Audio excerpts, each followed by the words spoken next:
can write one scene where the characters start to speak.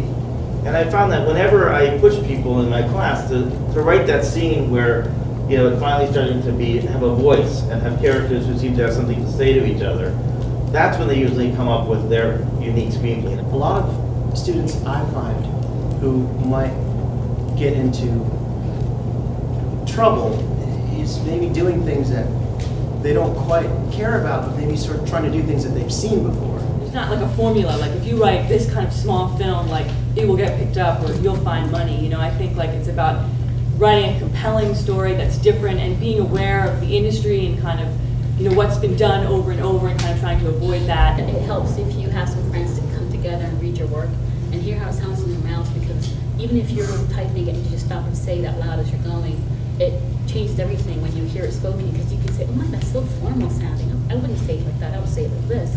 So when the character surprises you, that's one of the things that will instantly weed out. I mean, when a character is cliche and it sounds like everything else, you know, that is a good sign you're not going to be in the cutoff. My characters, I just, scene by scene, they just take me to the next scene.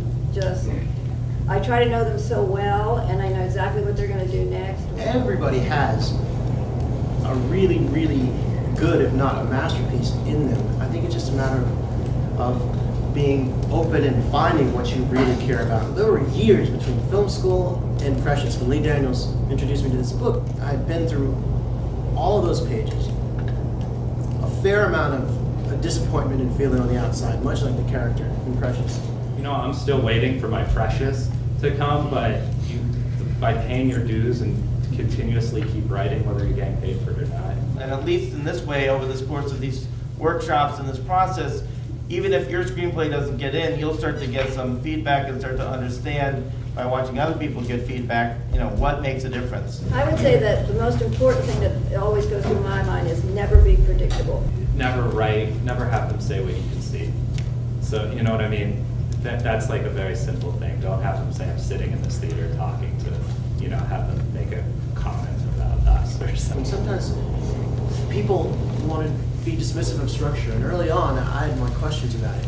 But it exists for a reason, because it's tied into real life. Trying to say, well, this might be a nice turning point or a nice plot point, and really getting the loose structure of it. And as you said, knowing how it ends, if you only know one thing, I think knowing how it ends is important. The weight that we're looking for is really, I mean, you've heard from these guys, the first thing you're going to do is say, you know, it's 12 pages. If it doesn't pop and it doesn't catch somebody's attention and it doesn't say that there's a good story here, you know, you might not make it to the next round.